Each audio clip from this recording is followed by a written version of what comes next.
हमने विश्राम किया था। अपूर्व आनंद। सबसे बड़ी बात यह है,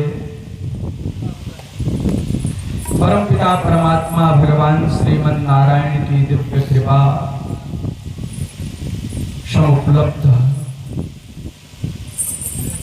प्रतिदिवस की तरह संप्रति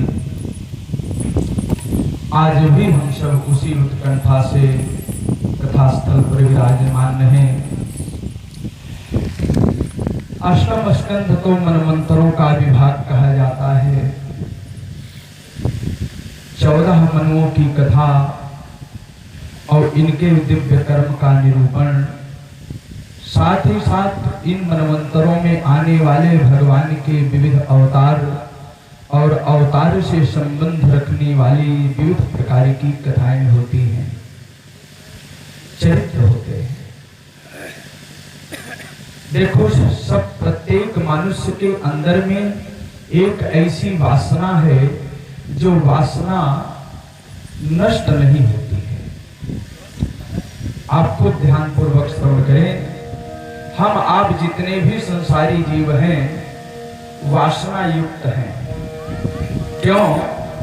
क्योंकि भगवान ब्रह्मा के द्वारा, ब्रह्मा की सृष्टि में ब्रह्मा के द्वारा जो निर्मित पशु पक्षी मनुष्य आदि हैं, जितने भी प्राणी हैं, ये सब विध प्रपंच गुण अवगुण शाना, गुण और दोष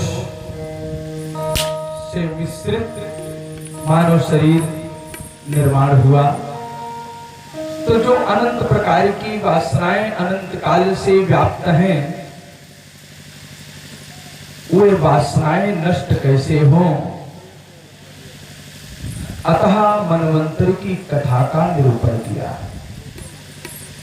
तो यह मनवंतर की कथा वासनाओं को नष्ट करने वाली कथा भी यदि कहें तो कोई अपराध नहीं है। भगवान की जितनी कथाएं हैं वो तो ठीक है, सब वासनाओं को नष्ट करने के लिए है। लेकिन स्कंध में जो डिवाइड किया गया है, विभाजित किया गया है, विभाजित करने का रहस्य क्या है?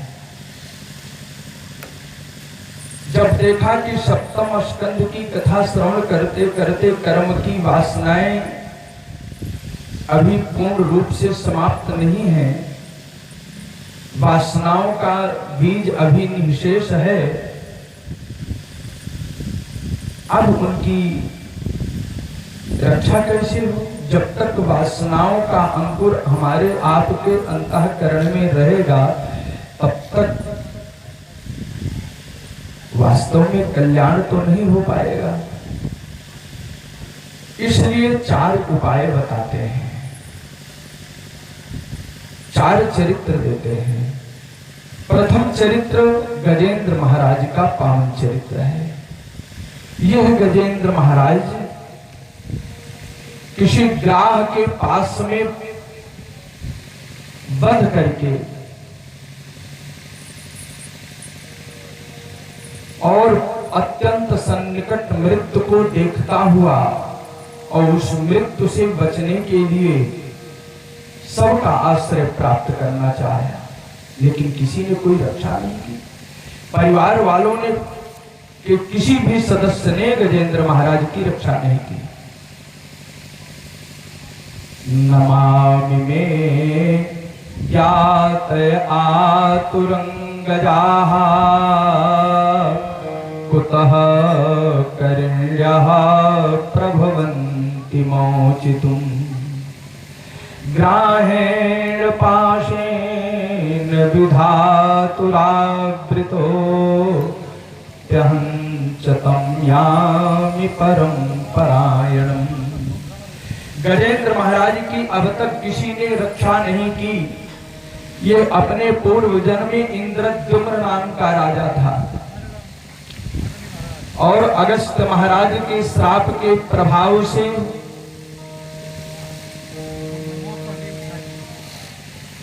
ये हाथी बन गया।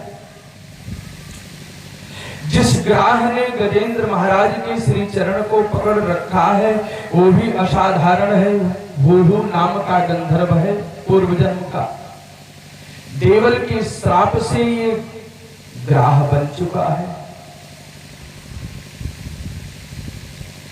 दोनों पर संतों की अनुग्रह है।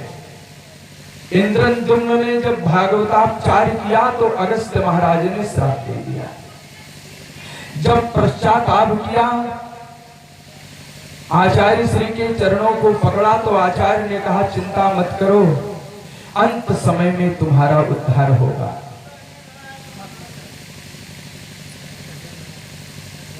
अंत समय में तुम्हारा उद्धार हो जाएगा, तुम्हें भगवत स्मृति प्राप्त हो जाएगी। आज वही इंद्रद्युम्न स्वस्थ शरीर लेकर, मोटा तगड़ा शरीर लेकर के तपस्या में साधना में लीन था। आए हुए गुरु को प्रणाम न करके भागवताचार्य जो किया उसका फल हाथी के शरीर के रूप में प्राप्त हुआ। ये हूहू नामक गंधर्व अपनी गंधर्व पत्नियों के साथ, सहेलियों के साथ जल क्रीड़ा कर रहा था। अश्लील हरकतें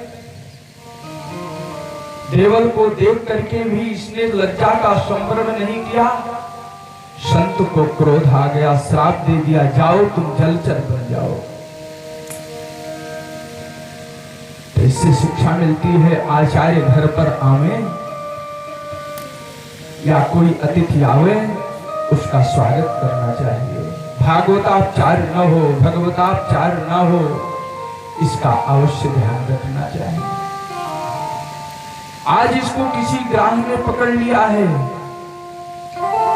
एवं व्यवसितो बुद्ध्या समाधाय मनोहृदि जजाप परमं जाप्यं प्राग्जन्मन्यनुशिक्षितम्। जब ग्राह ने पकड़ा तो अपने मन को व्यवस्थित किया और उस परम मंत्र का जाप किया जो पूर्व जन्म से अनुशिक्षित था, जो पूर्व जन्म के संस्कार थे, भजन थे, आज वही स्मृत पटल पर साक्षात आ गए, संस्मरण हो गए। इसलिए गुरुदेव भगवान सुखदेव जी कहते हैं राजन, ये हूहू नाम का गंधर्व है जो गजेंद्र को पकड़ रखा है।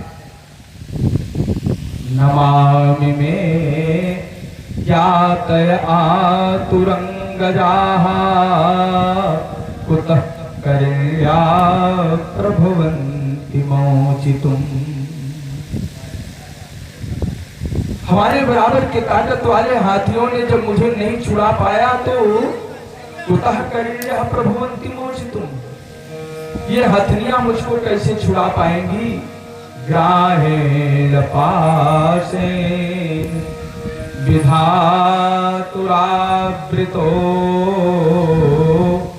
प्यहं च तं यामि परम परायणम्।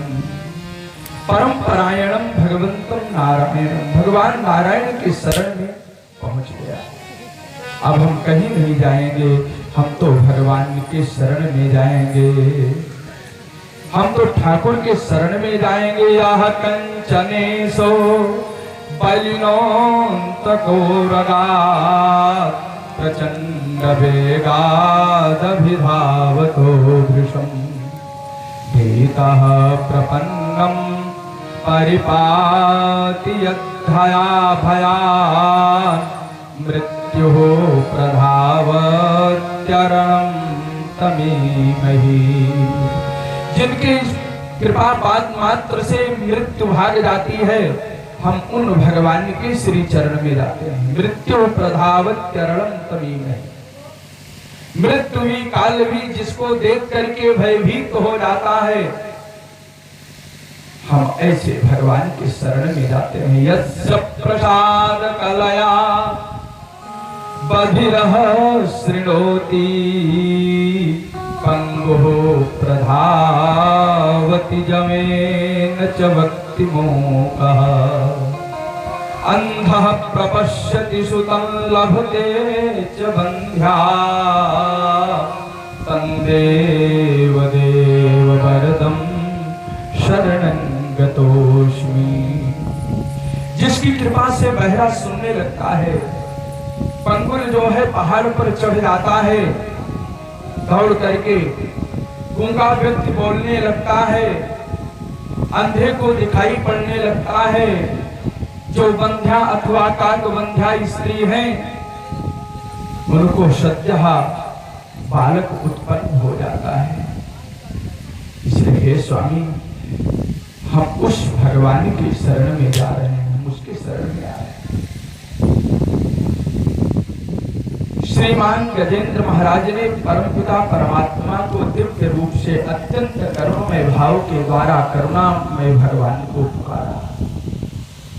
नमो नमस्ते खिल कारणाय निष्कारणाय अद्भुत कारणाय सर्वागमामनाय महार्णवाय नमो पवर्गाय परायणाय। जो भगवान सबके मूल है, अखिल कारण है, लेकिन उनका कोई कारण नहीं है, तथा कारण होने पर उन परम पिता परमात्मा में कोई विकार नहीं है, परिणाम नहीं है विकार का। जो सब कोई किसी का कारण होता है तो उसमें विकार आ जाता है, लेकिन भगवान एक ऐसे कारण है जो निर्विकार है। विकार की तो बात दूर है, विकार की छाया भी भगवान को स्पर्श नहीं कर पाती है। अनोखे कारण है, ऐसा कारण कहीं मिलने वाला नहीं है भक्तों, सबका कारण। ऐसे कारण स्वरूप पर ब्रह्म परमात्मा को मैं बार बार नमस्कार करता हूं। उसी प्रकार से जैसे समस्त नदियां, झरने आदि का आश्रय समुद्र है, समुद्र ही नदियों का आश्रय स्थानापन्न है, उसी प्रकार से हम जैसे क्षुद्र जीवों का आश्रय स्थानापन्न तो केवल भगवान नारायण ही है। तो हम भगवान नारायण की शरण में क्यों न चले। हम भारत के वासी हैं और भारतवर्ष के देवता कौन है? भारतवर्ष के देवता भगवान नर नारायण है। तो इसलिए जब भारतवर्ष के देवता नर नारायण और हम भारतवासी हैं, तो हमारे आराध्य तो नर नारायण ही हुए। जिस देश के वासी वही देवता हमारा आराध्य हुआ। अलग अलग वर्ष के देवता हैं। तो इस प्रकार से निर्धारण करके सर्वतोभावेन हम भगवान नारायण के शरण में जा ही सकते हैं। जो लोग शरीर में, पुत्र में, परिवार के प्रति, धन मकान में अत्यंत आवश्यक हैं, जिनकी बुद्धि वासनाओं के झंझावातों से कुंठित हो चुकी है, उन्हें भगवान की प्राप्ति तो अत्यंत कठिन है, अत्यंत कठिन है। क्योंकि वे परमपिता परमात्मा को नहीं जान पाते हैं। ये विचार कर रहा है कि नहीं, जब उनकी कृपा हो जाती है तो उनका मिलना अत्यंत सहज हो जाता है, सरल हो जाता है। यह शरीर अविनाशी है, नाश होने वाला शरीर है, लेकिन जब ठाकुर की कृपा होती है कि ये नाशवान शरीर भी अविनाशी भाव को प्राप्त हो जाता है। ये नाशवान शरीर भी अविनाशी भाव को प्राप्त हो जाता है। कैसे? बहुत सारी कथाएं हैं। मीराबाई सा शरीर भगवान बिहारी में प्रविष्ट कर गए। किसी ने मीराबाई के शरीर को नहीं देखा। यह अविनाशी शरीर हो जाता है। भक्त प्रबल महाराज ध्रुव जी शरीर ध्रुवलोक को प्राप्त हो गए। अविनाशी शरीर हुआ कि नहीं हुआ? शरीर को तो जलाया नहीं गया। काल पर पैर रख करके इसी शरीर के साथ विमानारूढ़ होकर के चले गए। जिस ध्रुव को जिसकी मां सुनीत ने उत्पन्न किया था, वो भी शरीर ही अपने पुत्र का अनुगमन किया एक दूसरे विमान पर बैठ करके। तो भगवान की कृपा से ये नाशवान शरीर भी अविनाशी भाव को प्राप्त हो जाता है।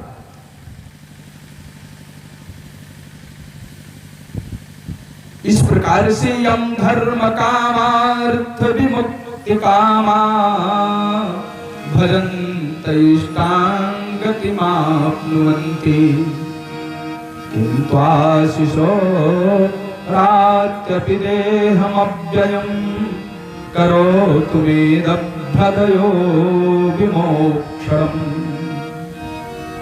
धर्मादि चतुर्विध पुरुषार्थ सिद्धि कामाः, जो सिद्धि चाहते हैं वे भगवान को जब प्राप्त कर लेते हैं, भगवान की कृपा उन पर प्राप्त होती है, तो यहां कहते हैं रात्यपि देहम अव्ययम।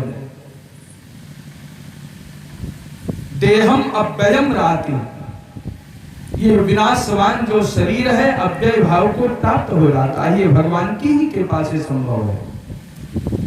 तो ऐसे परमपिता परमात्मा के पास हम क्यों न चले? परमात्मा ही के साथ चलेंगे, परमात्मा के पास चलेंगे। श्री गजेंद्र महाराज ने भगवान को पुकारा, बड़े आर्त स्वर में, करुण स्वर में भगवान को पुकारा। और भगवान को पुकारते पुकारते जब भगवान ने देखा, शोन्तः सरस्वरुवलेन गृहीत आर्तो दृष्ट्वा गरुत्मति हरिंख उपात चक्रम। आकाशस्थ गरुड़ पीठ पर बैठे हुए जब परमात्मा भगवान नारायण ने गरुड़ को देखा, अत्यंत पीड़ा में देखा, दुखी देखा, तो भगवान से नहीं रहा गया, गरुड़ को छोड़ दिए और गरुड़ की पीठ से तुरंत कूद पड़े। तम वीक्ष पीडित मजः सहसावतीर्य शग्राहमाशु शरश कृपयोज्जहार। भगवान ने देखा कि गजेंद्र तो अत्यंत पीड़ित है, तो जब पीड़ा में, इतना भयंकर पीड़ा में देखा कि एकाएक गरुड़ की पीठ से उतर पड़े, कूद पड़े और कृपा करके गजेंद्र के साथ ही ग्राह को भी बड़ी शीघ्रता से सरोवर से बाहर निकाल लिया। फिर सुदर्शन को आदेश दिया, जिससे भगवान नारायण ने ग्राह का मुख फाड़ दिया और गजेंद्र को मुक्त कर लिया। इसलिए सुखदेव भगवान कहते हैं, राजन, ये गजेंद्र की लीला जो है प्रत्येक साधकों के लिए फलदायी लीला है। ये माम तुअन्ते नांग, जो इसको श्रवण करता है, जो इसका पठन पाठन करता है, प्रतिबुद्ध निशात्य, ब्रह्म मुहूर्त के वेला में सोकर उठने के उपरांत प्रातः काल तेषां प्राणात्रे चाहम ददामि विमलाम मति। प्राण के समय में, प्राण परित्याग के समय में, अंत समय में उनकी बुद्धि को मैं निर्मल कर देता। इसलिए जो संस्कृत के विद्वान हैं, विशेष करके, या नहीं भी हैं, तो उनको अपने आचार्य से गजेंद्र मोक्ष का पाठ सीख लेना चाहिए। प्रतिदिन गुरु मंत्र का जप तो हो, उसके पहले गायत्री का जप हो, फिर गुरु मंत्र का जप हो, ठाकुर की सेवा हो और स्तोत्र का पाठ हो। गजेंद्र मोक्ष का पाठ प्रतिदिन करना चाहिए भगवान की कृपा से। इसलिए गजेंद्र महाराज की इस स्तुति को पढ़ते हुए बड़े बड़े महाराज, अनुभवी महापुरुष कहा करते हैं कि आपके ऊपर बहुत बड़ा कर्ज हो तो आप उस कर्ज से मुक्त हो जाएंगे। इसलिए आइए चलते हैं उपसंहार में गजेंद्र के भावों को अपने शब्दों के माध्यम से हम सब मिलकर के भगवान तक पहुंचाते हैं। सभी प्रेम से भगवान की ओर चलेंगे। नैया लगा दो पार कन्हैया, नैया लगा दो पार, नैया लगा दो पार कन्हैया, नैया लगा दो पार।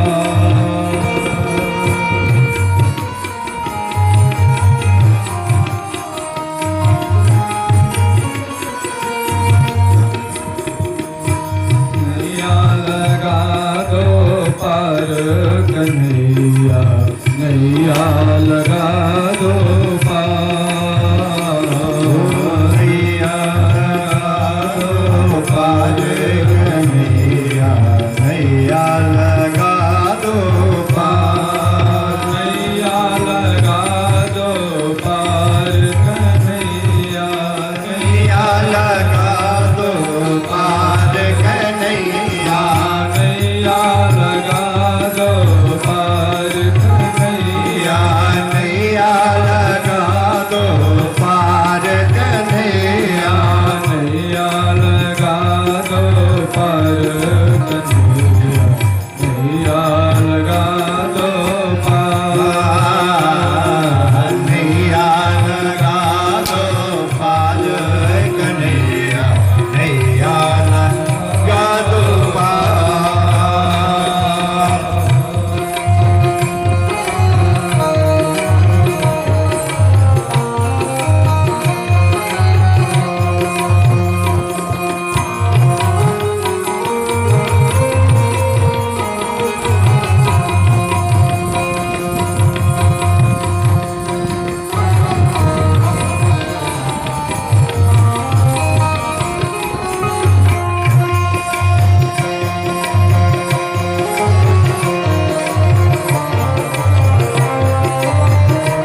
कन्हैया नैया लगा दो पार, नैया लगा दो पार कन्हैया नैया लगा दो पार, नैया लगा दो पार कन्हैया नैया लगा दो पार।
श्री सुखदेव भगवान कहते हैं राजन ये मां स्तुते नांग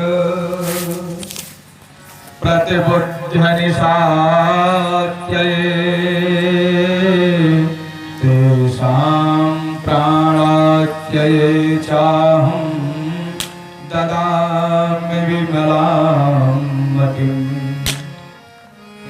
शिवदेव भगवान कहते हैं राजन छठवें मन में चाक्षुष हुए, चाक्षुष मनवंतर में चक्षुषो नाम वै मुनि हुए।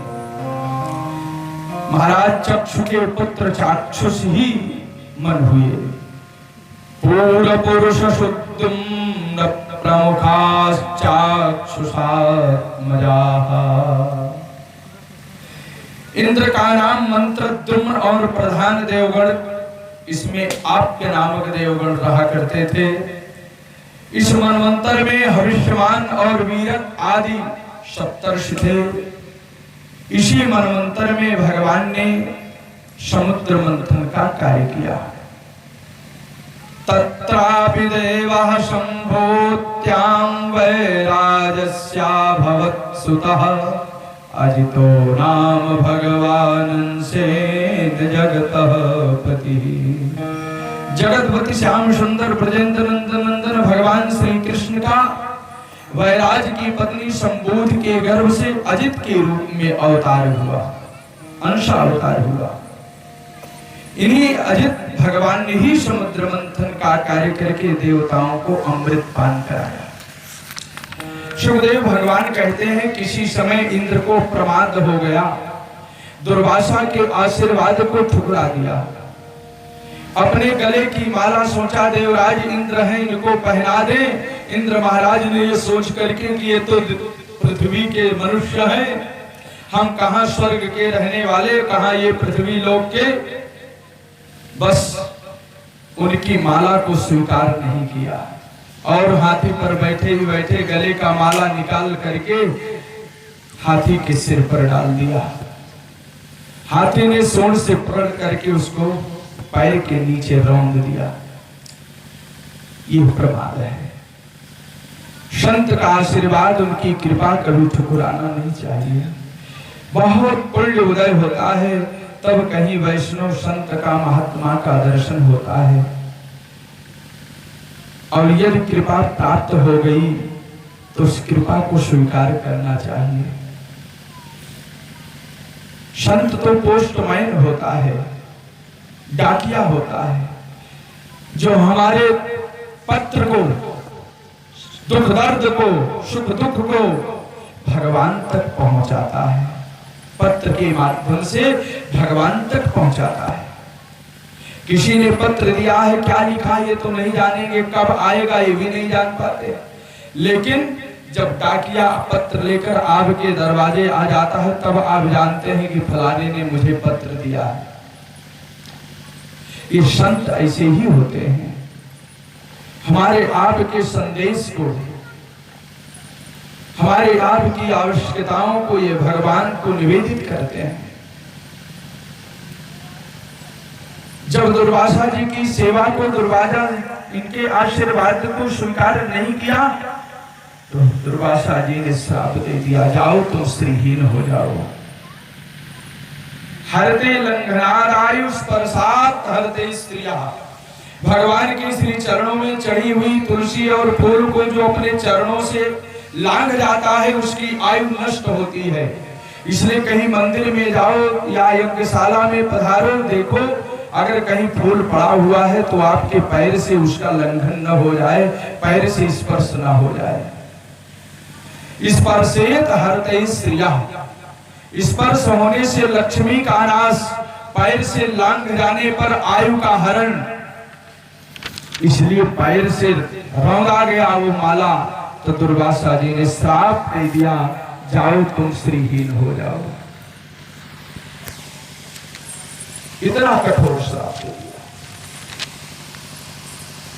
निःश्रीकाश्चा भवंस्तत्र नैषुरिद्यादय क्रियाः। अब इंद्र महाराज को श्राप मिल गया, दुखी हुए। जब तक ये स्वर्ग पर पहुंचे तब तक दैत्यों का आक्रमण स्वर्ग पर हो गया। भागना पड़ा स्वर्ग को छोड़ करके। और ये भाग करके भगवान ब्रह्मा के पास गए। ब्रह्मा जी देवताओं को लेकर के नारायण के पास गए। विपश्चितम प्राण मनोधियात्मना मंत्रेन्द्रियाभासमनित्यमव्रणम् छाया तपौ यत्र न गृद्धपक्षौ तमक्षरंखं त्रियुगं व्रजामहे। हे परमात्मा, आप अविनाशी हैं, निर्विकार हैं। जीव के जो दोनों पक्ष हैं, विद्या और अविद्या हैं, ये आपको स्पर्श तक नहीं कर पाते हैं। इसलिए आप अपने भक्त के ऊपर कृपा करो, इंद्र के ऊपर कृपा करो। भगवान ने कहा, हे ब्रह्मन, आप ठीक कहते हो, कृपा तो इन पर होगी, अवश्य हम कृपा करेंगे। तब तक प्रार्थना कर रहे हैं कि सत्वं दर्शयात्मान मस्मत् करण गोचरम अप्रपन्नानां दिदिक्षूणां सम्मितं सस्मितं ते मुखाम्बुजम्। हे प्रभु, हम सब आपके शरणागत हैं और चाहते हैं कि मंद मंद मुस्कान से युक्त आपका मुखमंडल अपने इन्हीं नेत्रों से हम देखा करें। आपके मंद स्मित मुखमंडल